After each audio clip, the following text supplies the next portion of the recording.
Governor, in the I think second or third slide, you say there is a widening credit gap, and there could be potential systemic risks.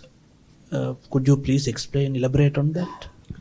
I think if you look at the subsequent slide, it has been explained. For example, now the credit growth has been, if you look at this chart, it has been, private sector credit has been improving. There are some indicators to see whether these credit levels are sustainable or whether there are some stability concerns.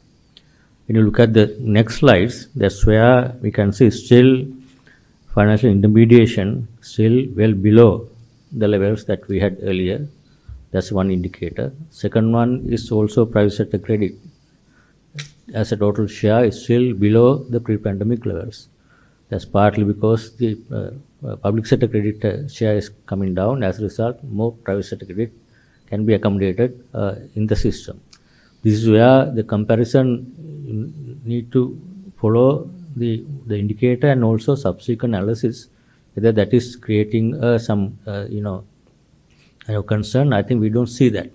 That's where the other indicators say still financial intermediation is recovering well below the levels that we had earlier, and also private sector credit is still well below compared to the overall economic activity, and also other factors that economic recovery means private sector credit also will have to grow in line with the economic recovery that we see, that is in line with, especially when you take overall credit expansion, it is basically more of a shift of public sector credit to the private sector credit. That's what is happening right now.